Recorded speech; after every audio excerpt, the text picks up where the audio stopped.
Concentric circles are circles with the same center.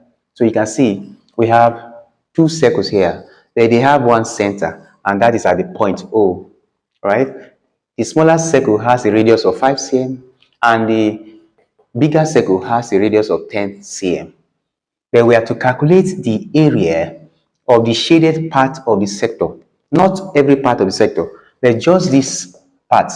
That is the part between the smaller circle and the bigger circle. So we are going to take the difference, then get our answers.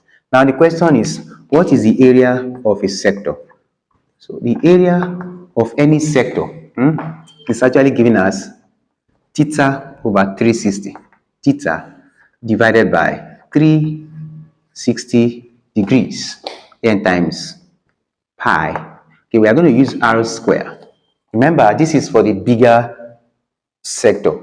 Then we are going to minus theta again divided by 360 degrees times this will now be pi, okay, the smaller radius square. You can see it. But we are not going to waste our time going through this long journey. This is what we are going to do. We are going to factorize. Check the common factors. Theta over 360 is common to this and this. So we are going to bring it down. We have theta over 360 degrees. Then what is common again? Pi is common, right? So that is pi. We're going to have times pi. Then open our bracket. We have r squared here minus the smaller r.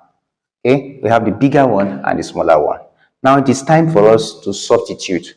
The question is, what is theta? Theta is the angle subtended at the center O. So it means that we have our area A to be equals to 70. Okay, we have 70 divided by 360 degrees. Then times, okay, times pi. What's pi? Pi is 22 divided by 7, then times. We can now open our bracket. What is r squared? The bigger radius is 10. So we are going to fix it here. 10 squared minus the smaller radius is 5. So we have a 5 fixed here. Now, what are we going to do next? 0. Please, just look at the logic here. 0, we cancel this 0 here. Then 7, we cancel this 7, which means this one will change to 1. We are now left with 22 divided by 36. Okay, then multiply by 10 square is 100 minus 5 square is 25. So the next thing is for us to have our 22 divided by 36. Then 100 minus 25 is 75. So we can put our 75 here.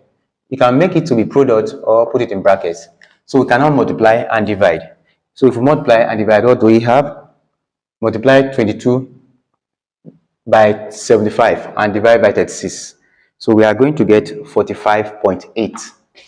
So the answer will be 45.8 square centimeters. This is the area of the shaded part of the sector, and that is the solution to this question. I do hope it is well understood. Don't forget to smash the subscribe button. Okay, and if you have any other question to ask, why not do that in the comment section. I'll see you in my next video. I wish you excellence in your forthcoming examination. And for now, goodbye.